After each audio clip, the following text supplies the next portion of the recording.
So what I wanted to do was briefly to talk about soft charges in an asymptotically flat space-times, then say a little bit about soft hair, and use some of these ideas to go about computing black hole entropy.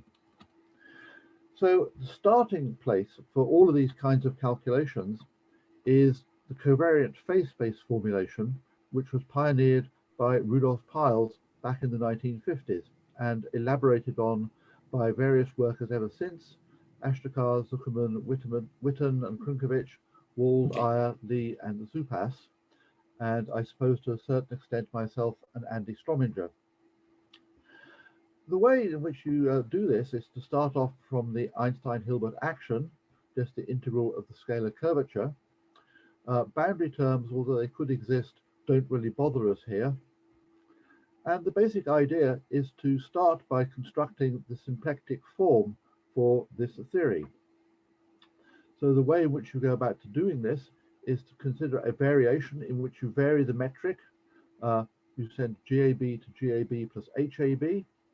And of course, we all know that if you vary the action once, you end up with the equations of motion. But these may be supplemented by a boundary term, which we call theta, also known as a presymplectic potential. And of course, we all know that doing this produces boundary terms in general. Usually you throw them away. But if you want to compute the symplectic form, that's the one thing that you really need to keep. One way of thinking about this is that when you construct the boundary terms this way, it's really the sum over pi delta qi, with p being the generalized coordinates and momenta. So the difference between doing this in a canonical way and doing what we're doing here is that you haven't singled out a particular time coordinate, you just left things general in a way that you can sort of keep general covariance at all points at which you're doing any calculation.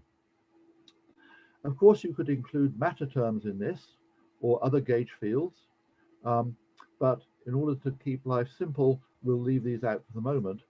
But there'll be a similar series of phenomena if you do this for electromagnetism or for Yang-Mills theories or for supergravity, where there are always gauge fields involved.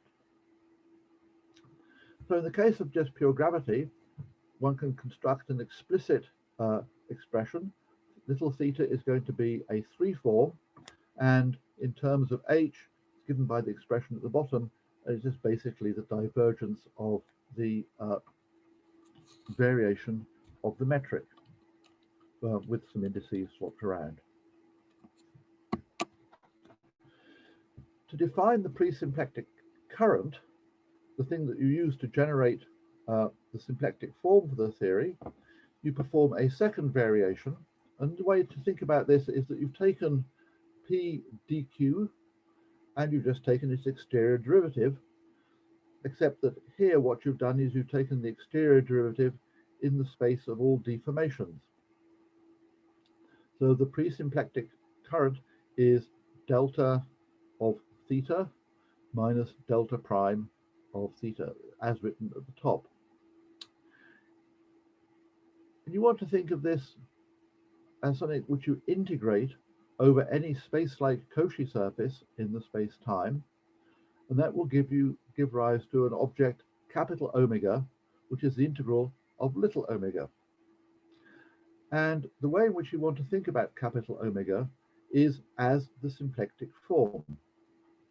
It is the symplectic form of the theory, and as such represents a 2 form in the infinite dimensional phase space of general relativity. Of course, you could include some other fields in this, but that's not something that we're going to do here. So this thing is some object sitting in the phase space, and it's what you use to construct the charges. So in general, you can construct the Iyer-Lee-Wald charges by taking the symplectic form and putting one of its variations equal to a pure gauge transformation, the Lee derivative with respect to some vector field zeta acting on G. So you see that you end up with an object there. And the way in which you want to think about this is that this is the change in the charge conjugate to zeta that you get by going from G to G plus H. You might ask, why is it that we've got the change in the charge and not the charge itself? And that's simply because you don't know where the zero of the charge is. You could add any constant you like to a charge and it's still the charge. So all you're really able to do here is to construct the variation unless you have some other physical method of deciding where the origin is going to be. It's very fortunate that this object, the delta Q at the top, is integrated over some three-dimensional surface. But because you've got one leg that's equal to a pure gauge transformation, you can reduce this to an integral over any closed 2 surface in sigma. And what that tells you is that it's a charge rather like a Gaussian charge that is just the integral of some 2 form over the closed 2 surface in sigma. So again, this is something that you want to consider as being the change in charge between 2 different field configurations, G and G plus H. Now, of course, we all like to do calculations. And so if you want to do an explicit calculation in pure general relativity, you can do it, and you'll end up with a rather complicated looking expression that you can see at the top. If you want to do the calculations, that's the thing that you would start off by trying to evaluate. But you can make life a little bit easier for yourself by realizing that you can write this in a slightly different way. You can construct, for any theory, the Noether current 2 form, which is just basically star of d zeta. And if you think hard, you'll be able to see that the second line on this screen is the same thing as the first line, except that we've written it in a way that looks somewhat nicer. So it's the variation of the Noether current 2 form, and then there's a correction term, which is just the contraction of zeta with theta, the pre-symplectic potential. So that's a nice way to write things in an abstract way, but of course it's not what you'd actually do if you want to find if you wanted to do an honest calculation. So that's a sort of formula for Q, at least as our first approximation. It tells you what a charge is. However, it's not really what you want to do. The problem is that a charge ought to be a function of the state of the field configurations. And so if you want to go from G to G plus H, it's supposed to be a functional only of G and H. It should not depend on how you got from G to G plus H. That's basically saying that the charge had better be independent of the path that you take when you go between the 2 places that you're interested in. There's physical reasons why that's got to be true, and you can sort of see that the reason that it might not be true for our simple definition is that sometimes it could be that gravitational radiation leaks out through the boundary and you haven't really taken that into account, or all kinds of other sort of strange things could happen. So you really need to make sure that your delta Q is an exact 2 form, so that the integral is not going to be dependent on the path. And by exact, I mean exact as a form in the phase space of the theory.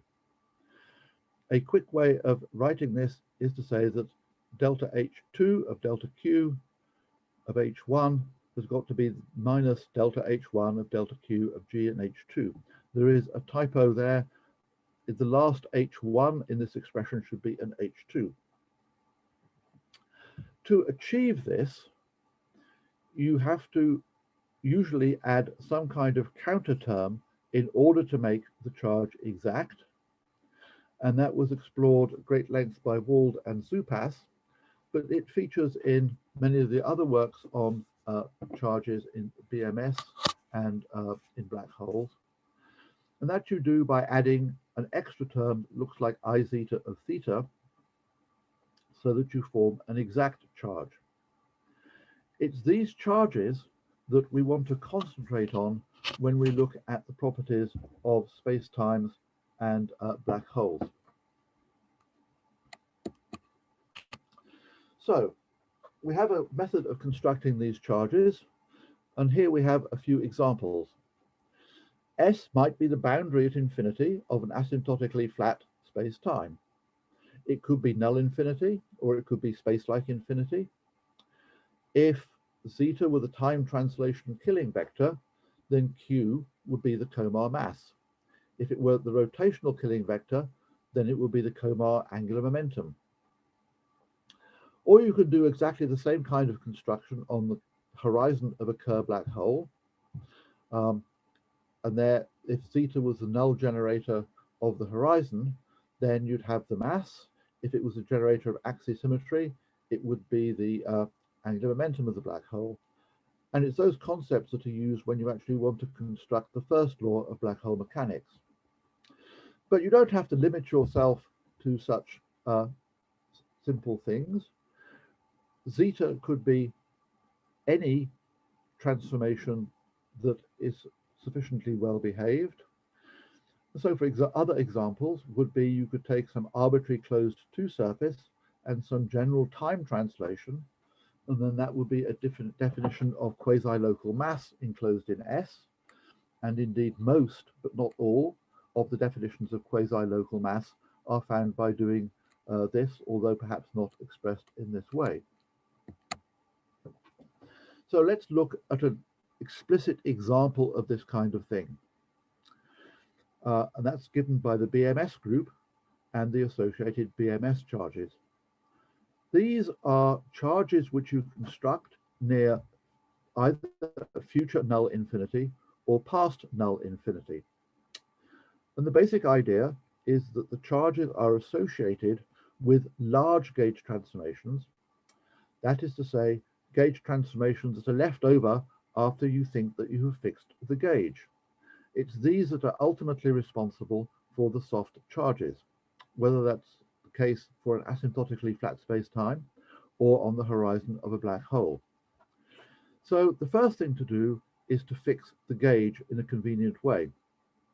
A nice gauge to fix, if you're going to look at things near null infinity, is to fix the Bondi gauge, and there you just pick 4 sets of coordinates which you want to impose conditions on. Remember that in general relativity you need to fix 4 things in order to fix the gauge. So in the Bondi gauge you construct a null retarded time coordinate u, you have a radial coordinate r, and you have some coordinates on the sphere which I called ZA, and you arrange for GRR, GRA, and a complicated determinant condition all to vanish. The determinant condition is basically to make sure that your coordinate r is the same as the luminosity distance from whatever is going on inside the space-time, so that the inverse square law will hold for the luminosity of something as you get out towards infinity. Under these circumstances, you can write a general form of the metric, as you see there. If you just had flat space, v would be equal to 1, beta would be equal to 0, and u would be equal to 0. But in general, the space-time will look something like that, and v will tend to 1 at infinity. Beta will fall off like 1 over r squared, and you will have some similar fall-off conditions. As r goes to infinity, you would like the metric on the sphere at infinity to look like the flat metric. So you say that GAB r squared looks like r squared times gamma AB, and then there'll be various correction terms to it. In particular, the first order correction CAB will contain information about gravitational radiation.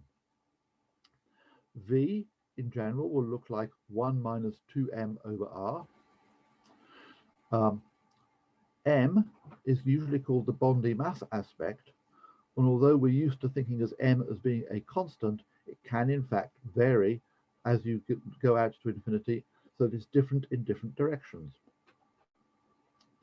U, the cross terms between between Z and U, tell you about rotation or things that are a bit like that. There are terms, the leading term there involves CAB, which contains information about gravitational radiation, but a sub-leading term is this object NA, usually known as the angular momentum aspect. And then beta also you found out of C, and of course all of these things have higher order terms that you may or may not need to worry about. If you're interested in sub-leading contributions to this, there are some sub-leading charges which you can construct, but we'll just look at the simple ones. In these expressions, dA is going to be covariant with respect to the metric gamma AB, and the information about C, about the gravitational radiation, is contained in C. CAB is trace-free, and therefore has two independent components corresponding to two independent polarization states of gravitational radiation. Now, for the case of Bondi-Metzner-Sachs charges, we can construct zeta, which is some spherical harmonic times d by du times some vector d by dza. F usually is referred to as the supertranslations, and Y is usually referred to as the superrotations, although we should divide these up into two categories. If YA is the killing or conformal killing vector at infinity, of which there will be 3 killing vectors and 3 conformal killing vectors, those are usually called the traditional superrotations, but you might include extra superrotations corresponding to any vector field. These zetas generate coordinate transformations, but they're coordinate transformations that do not die off at infinity, and they correspond to, if you like, a change in way in which the space-time that you're studying is embedded into the environment at infinity. They are physical transformations, as we will briefly be able to see in a little bit. The Y's that are not killing or conformal killing vectors are referred to as novel superrotations. So what you can do is you can simply find the charge delta Q, or the change in the charge conjugate to F, by using the formula that we just had. And what you see is it's the integral over a sphere at infinity times F times the change in the Bondi mass aspect. That's one term. And then there's a second term, which is a half F times NAB, the Bondi news function, which is the derivative of CAB with respect to retarded time. It represents the flux of energy in terms of gravitational radiation escaping through null infinity, and that gets multiplied by delta CAB. Now, if you stare at this expression, you can see that it's not exact in the phase space of the theory. That's because it's not of the form F times delta something. So the second term is something which is not an exact, doesn't give rise to an exact differential in the phase space of the theory.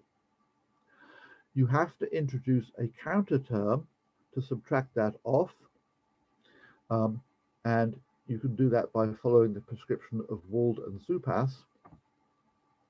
And what you end up with is the physical charge, which you have at the bottom.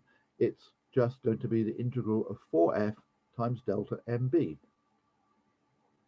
And of course, if you thought that F was equal to 1, you'd see immediately that that just gave the total mass. It will be the integral of the Bondi mass aspect over the sphere. But F could be any spherical harmonic, and that gives rise to a whole collection of new Bondi charges. To see that you've really got the right thing, you can construct a formula, usually called the flux formula, for how this charge changes as you move up and down scry. And you can see that you can turn delta Q hat into a formula where you integrate over some interval of scry simply by using Gauss's theorem, and you'll discover that it's f times something, and there are three terms sitting there.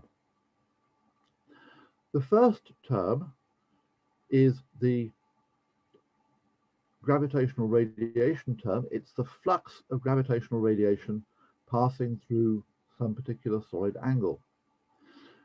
The second term is the whatever is coming from the energy density of radiation or matter going through scry, if there is any. So that would have to be massless matter. So that could be, I don't know, photons or something like that. And then the last term, if f was 1, of course, it's not something you'd ever notice because it's a total derivative, but this is usually called the soft charges. You can see that the first two terms represent what are usually called the hard charges. They're things which are physically realizable in a simple way, but the last term represents these soft charges.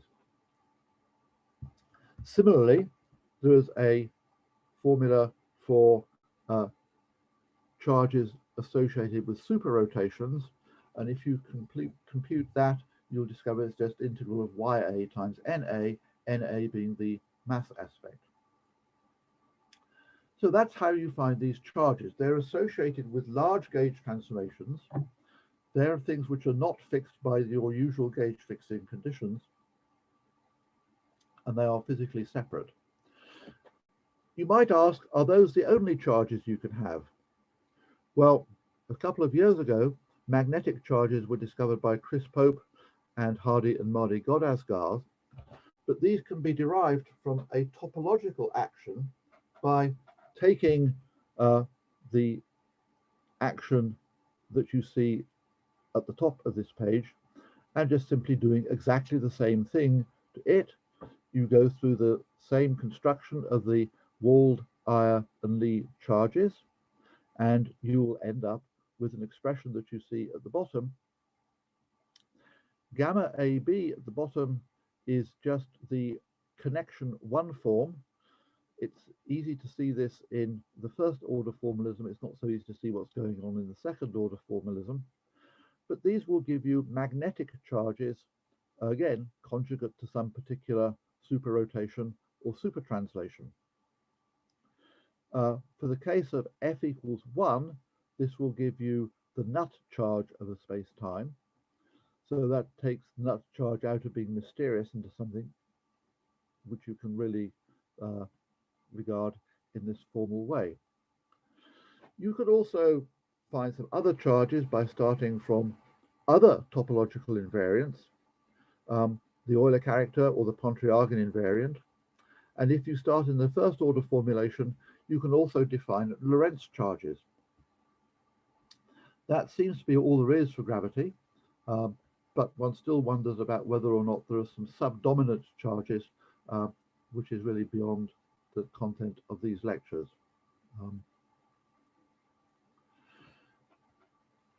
So we ought to say a few things about these soft charges. These soft charges are large gauge transformations, and therefore they contain zero energy. But they are nevertheless conserved charges, because you can find a flux formula that tells you how charge moves in or out of the space-time.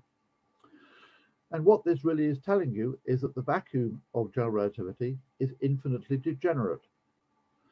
It's distinguished by different soft charges.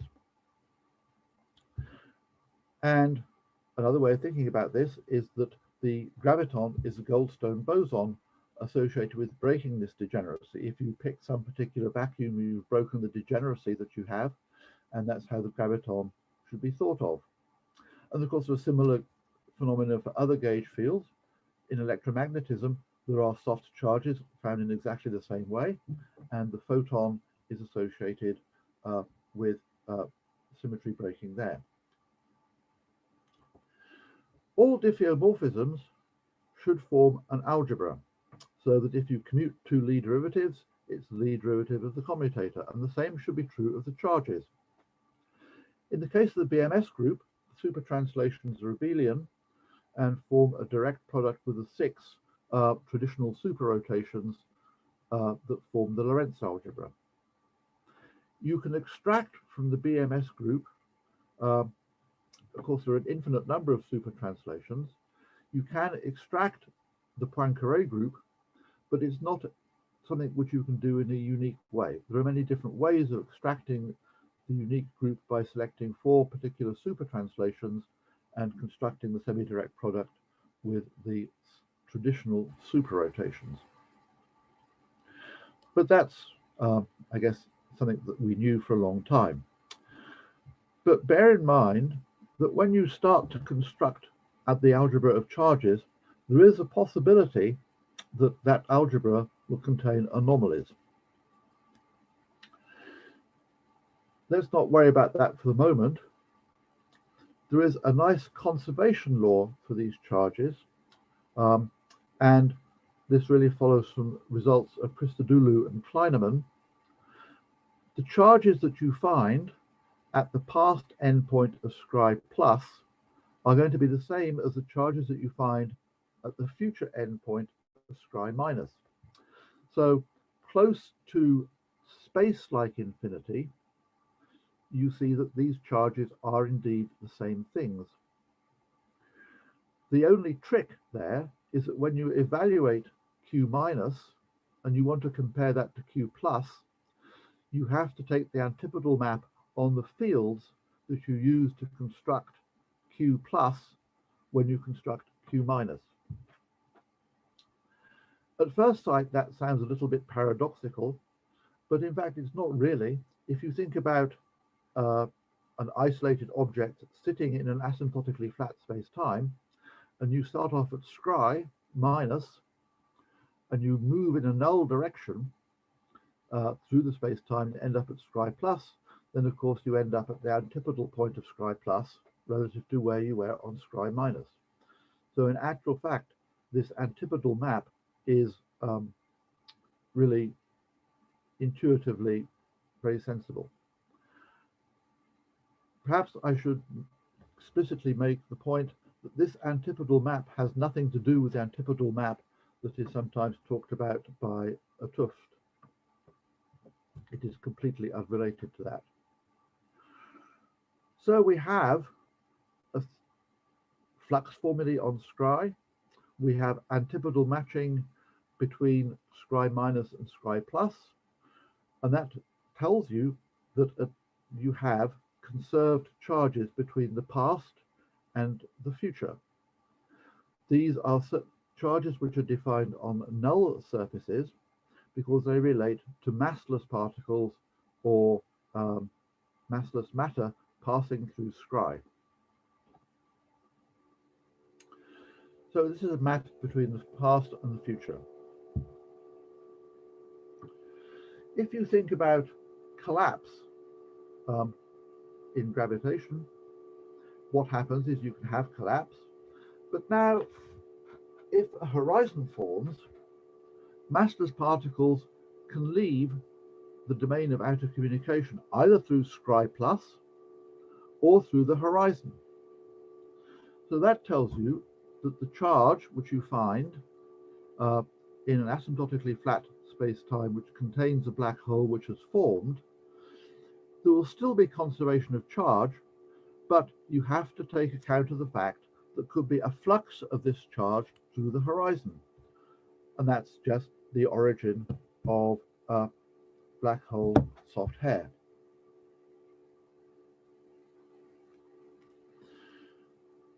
So you want to treat the horizon in the same way that you treat Scri, as far as black hole physics is concerned. And now something interesting can happen. We talked before about the diffeomorphisms forming an algebra, but now you can just discover that for black hole spacetimes, there is a possibility that there is an anomaly in the algebra of charges, and the usual commutation rule is replaced by having an additional anomaly term k as zeta and zeta prime, where zeta and zeta prime were the two different diffeomorphisms you're considering.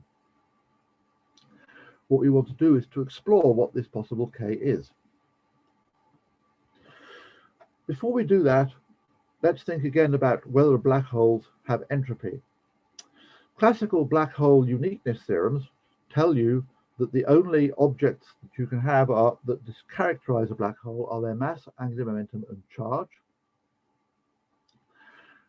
But if that was really all there was to it, you would expect to have infinite entropy, classically, and zero temperature.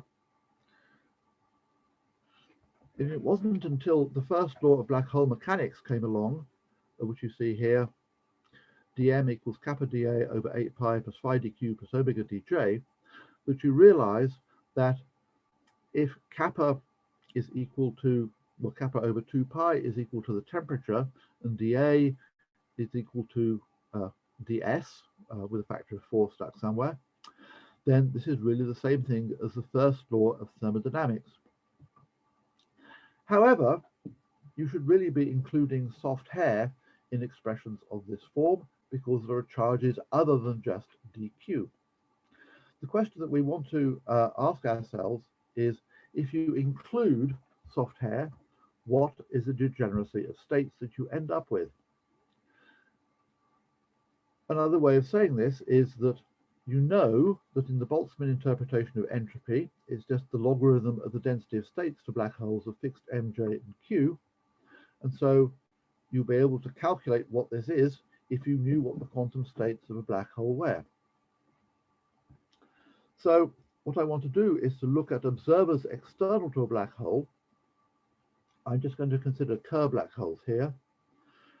And observers outside the black hole are going to regard the event horizon as being the boundary of space-time. That means that there will be charges that appear on the horizon or are associated with the horizon when we choose the surface S to be just the event horizon. In a way, this is no different to what you have if you thought about the Gaussian formulation of the electric charge of a black hole. Is just a little bit different because it applies to these soft charges.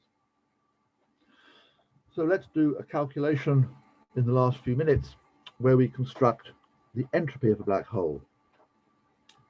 A nice way of getting there is to find a collection of super rotations on the event horizon. And the way to do this is to start off with the Kerr metric and define some new coordinates, which we call w plus, w minus, and y, which are related to the usual Boyer-Lindquist coordinates in the formulae that you see there. You see immediately that because phi is a periodic coordinate, w plus, w minus, and y must have a certain periodicity, and that periodicity is governed by these things TL and TR, defined in terms of the radius of the inner and outer horizons, R plus and R minus. M here is going to be the total mass of the black hole.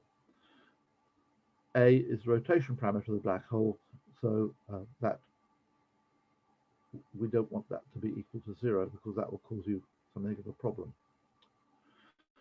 The Kerr metric near the bifurcation surface is what you see there, and you can see that there is a term right at the beginning which looks like dw plus dw minus over y squared, and there's a dy squared over y squared, and if you weren't thinking very hard, you would say, well, if I forgot the angular dependence of sitting in the rho squared and the sine squared, you would think that this was just the same thing as ADS3, but because W plus and W minus have to be identified with a particular period, it's more like ADS3 modded out by some discrete group, and so this should remind you of the BTZ black hole, and that should give you hints that perhaps there was something progress that you could make there. That was really the point of constructing these W plus W minus coordinates, which was first done when considering hidden conformal invariance of the Kerr black hole by Castro, Maloney, Strominger, and Lapan. Then what we want to do is to construct some vector fields that are suggestive in their nature. So what you do is you construct vector fields given there. Epsilon n is basically a Fourier series, a Fourier representation of diffeomorphisms of a circle being d by d phi.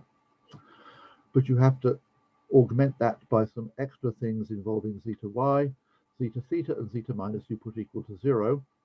And in order to be compatible with the periodicity of W plus, n had better be an integer. A second set of vector fields that you can produce is to replace plus by minus and tr by tl, and you'll get some more vector fields.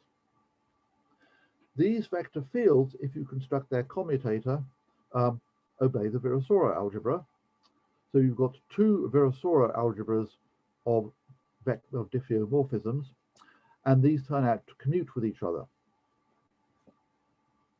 You can calculate the charges associated with these vector fields, which I won't do here. To do that, you have to introduce a counter term to go with this. So the counter term turns out to be the rather complicated expression sitting there.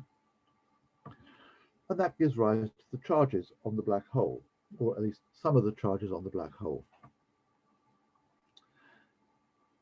What happens is if you calculate the commutator of these charges, you will discover that they obey not the ordinary Virasoro algebra, but the centrally extended Virasoro algebra, with central charge for both zeta and both zetas of 12J, J being the angular momentum of the black hole. Now, an observer sitting outside the black hole will regard this as a violation of diffeomorphism invariance. That's because this central term is anomalous. It must be cancelled by something, and so what you say is that it must be cancelled by some holographic theory which is sitting on the horizon and has central charge 12J and is otherwise a conformal field theory. There is some evidence for that, which comes from the ancient history of black hole scattering theory developed by Press and Tucholsky back in the 1970s. Suppose that you're interested in scattering, or actually absorption, of quantities with energy delta E and delta J, and you want to calculate the probability of absorption. Then you'll get an expression which contains this ugly looking thing involving gamma functions. But that's something which you have seen elsewhere. That is the kind of expression that you get if you have a conformal field theory where the left movers have temperature TL, the right movers have temperature TR, and omega L and omega R are related to the energy and the angular momentum of things which are being scattered. So this is the absorption probability. And the fact that this is the same as what you get from a conformal field theory lends weight to the idea that there is some kind of holographic theory on the horizon.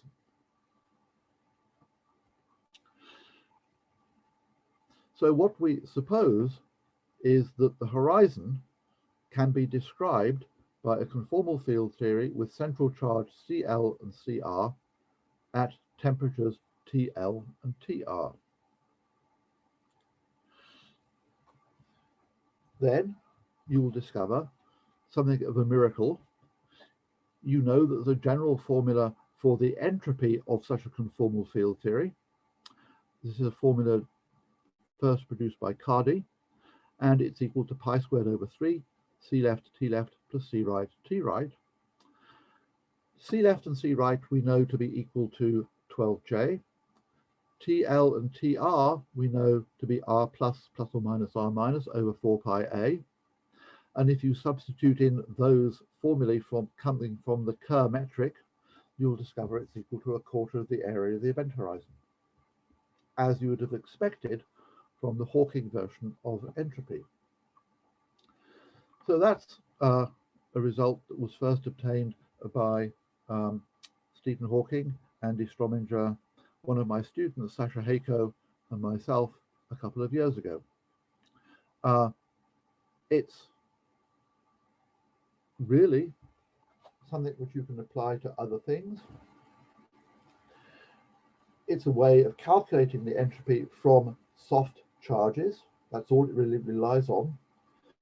A similar calculation works in the Kerr-Newman spacetime.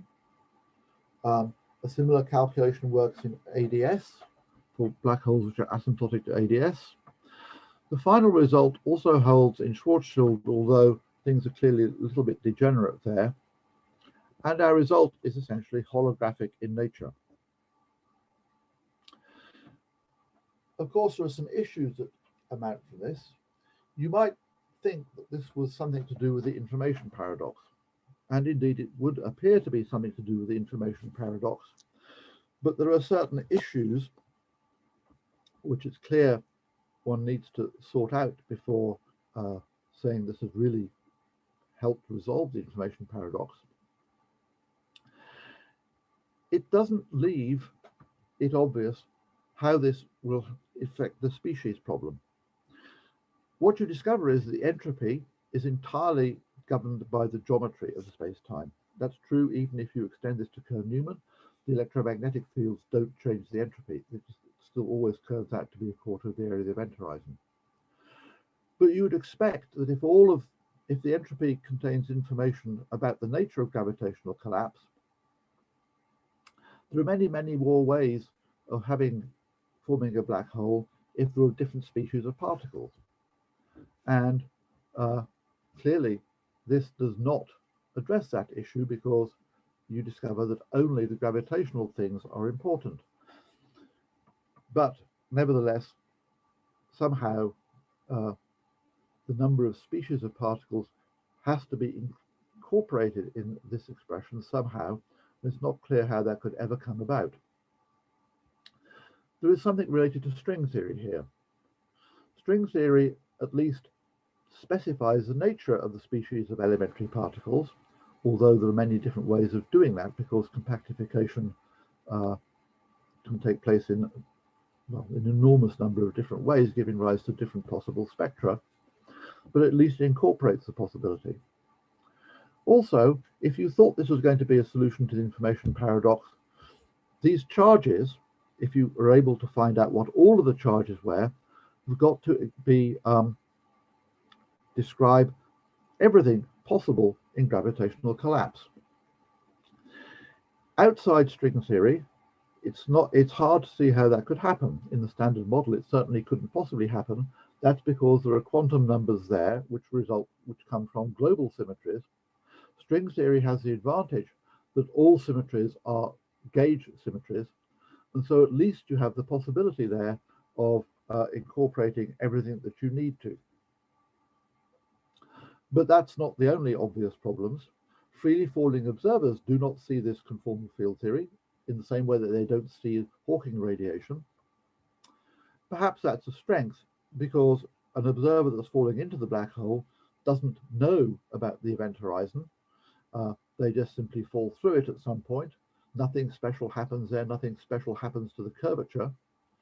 Something special does happen to the curvature at a trapped surface, but that's not the same thing as an event horizon. So they don't see this, and that's sort of what you'd expect. They don't worry about entropy of black holes. But it does make you wonder about what happens at the singularity. Things that fall into the black hole will fall into the singularity. And if you thought that such a conformal field theory describes the nature of everything in gravitational collapse, you've got to get round the no cloning issue. And it's not clear how you do that. The second problem, another problem, I beg your pardon, not second, many problems, is that we didn't really derive theta from something, and that certainly needs more work. One can ask, what are these conformal field theories with C equals 0 mod 6? Certainly, there are special conformal field theories there, which were conjectured to exist by Witten and Maloney some time ago, although they were also proved to be problematic. And of course, what you really need to know is that if you throw something into a black hole or form it, it's got to affect the Hawking radiation, and it's not clear how that could possibly happen. There is related work, which really comes with the same philosophical background. One is Strominger of Waffer, and that is that conformal field theories are related to string theories of supersymmetric black holes. So counting supersymmetric brane configurations gives you the same kind of entropy. And of course, Kerr CFT is another example of this, although that applies to cases of extreme black holes, whereas this works for things which are not extreme. So I hope that that's been a brief introduction to the idea of soft charges and their application to black hole physics. Clearly there is more work to be done. So let's end with a picture of us in less miserable days. Thank you for listening.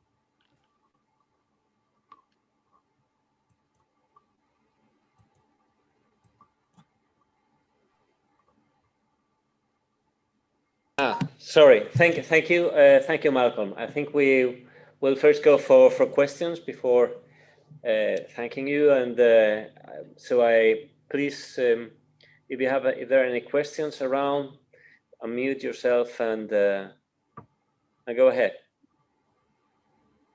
We have time, so thanks for sticking to the schedule. Can I ask one question? Please go ahead. Yes. So you said that the Strominger-Waffer CFT is a particular case of your CFT. Can you elaborate on that? Because they seem to be very different things. Well, so the Strominger-Waffer thing is, in my view, a little bit problematic. So what they have done is they've constructed a set of brane configurations that have the same quantum numbers as the black hole, but show that counting up these configurations gives the correct entropy for black holes if they were geometrically the same. They're also associated with a conformal field theory that you'd expect from the string theory that would be associated with those branes. So the answer is yes, sort of, but I wouldn't call it a very precise equivalence. Okay, thank you. I can see the vestige of a smile there. Presumably, would you like to agree with my statement or disagree? I'm not sure whether I agree or disagree. Simply that I would like to see a bit more of the details because I mean, there's much more structure in the Strominger-Waffer CFT. It involves, in particular, the internal space, and there's a T4 K3 that tells you, and depending on what you have in that internal space, the CFT changes. Sure, it does, but it's not really a black hole space-time. That's the problem. Sorry, may I make a comment on this? Sure. I thought that was not a problem, but a virtue, because precisely you're counting the degrees of freedom in the description where gravity would not apply, because you're at weak coupling. So you need some extra ingredient to tell you that that's going to be the same as at strong coupling. But sure, you need some kind of idea about flow from one to the other. Yeah, or some non-renormalization theorem or something like this. But I thought that precisely the point was not to count it in the gravitational limit, because there you don't know how to count it. So it should not be a geometric description. That's true, but isn't that a limitation of what they did? Not in a negative sense, of course, but... Okay. They did that because they couldn't do anything else. There wasn't anything else for them to do. Good. So there's a question by Jerome. Yeah. Hi, Malcolm. Can you just... Oh, hi, how you doing? Oh. Surviving it all. Good. Can you just comment on the relationship between the CFT on the horizon and the CFT on the boundary in the case that you're asymptotically ADS? No, not really. We haven't really looked at that. The only calculation that Maria and I did was to look at what happened on the horizon. And there we find that the same methodology is the black hole entropy, namely the Hawking formula, A/4. But we didn't try to associate that to the theory on the boundary. Well, to be precise, we did try, but didn't really succeed. I think that's something that we want to look at in the future. We've got a bit sidetracked at the moment by trying to see if we could make it work in dimension 5 instead of in dimension 4. I mean, you might think it's some sort of RG flow across dimensions or something. Yes, we did think of that, but we didn't manage to make it work, but perhaps we should try again.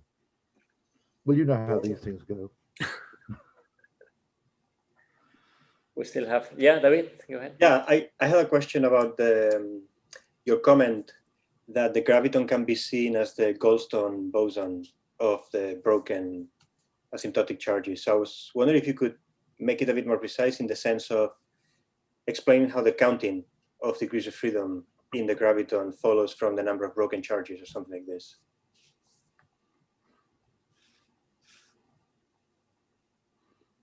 You mean why is it spin 2 and not something else? Not just that, but well, yeah, I mean, that would be normally if you say that something is the Goldstone boson of associated to the spontaneous breaking of a symmetry, you can count how many Goldstones you get from how many broken generators you have. To the best of my knowledge, that has not been done. It's possible that if you look at Andy's lecture notes, you'll find a reference to that, but I don't immediately remember reading it. So I'm afraid not. As far as I can, all I've been inclined to say is that since the symmetries that you're talking about are those of diffeomorphisms, then whatever it is that you're going to construct must be associated with perturbations of the metric.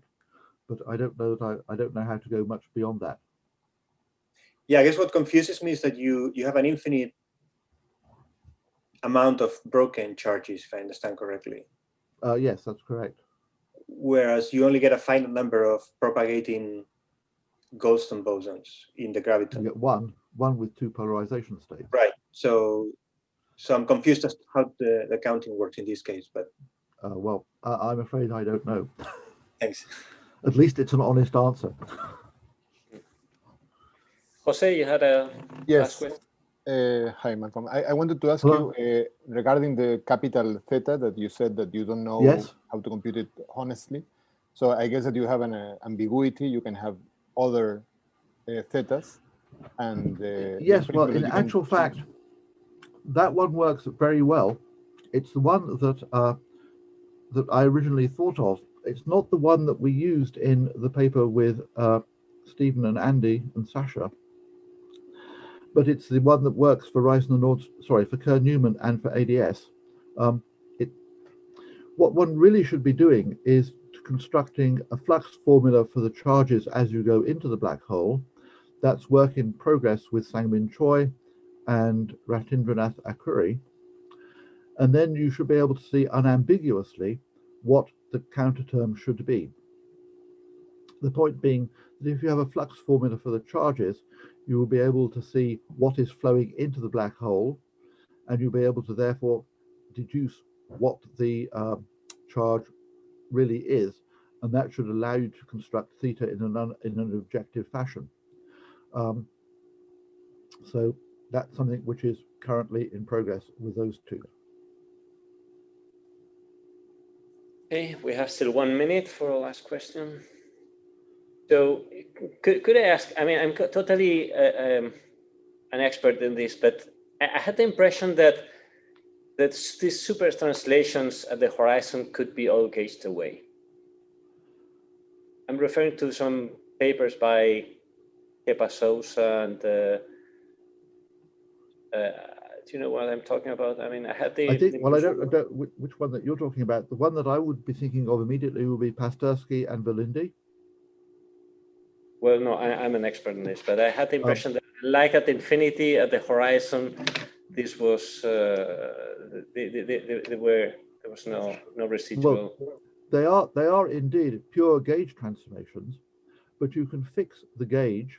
You could fix the Bondi gauge, or you could fix what's usually called the Newman-Unti gauge, and you will discover that, like the gauge transformations at infinity, like the BMS transformations, there are residual gauge transformations which do not vanish on the horizon, and they're the ones that you use to construct the soft charges. Now, what is allegedly the case is that you cannot localize these soft charges. So what Pastersky and Velindi claim, but I'm not absolutely certain that they're right at the moment, is that you can move these soft charges around between past null infinity, future null infinity, and the horizon. Mm-hmm. But that, in a holographic sense, doesn't really matter too much. They then go on to do something else with it, but that's not really relevant to us here. What they claim, but I'm not sure I agree with them yet, is that because you can move the soft charges around, you can use that effect to ensure that the AMPS firewall does not really matter. It doesn't really exist. But I think we have to leave that for the future. Yeah, I see this is controversial. Okay, I would like to encourage everybody to unmute for a moment and maybe even show your face and join me in clapping your hands.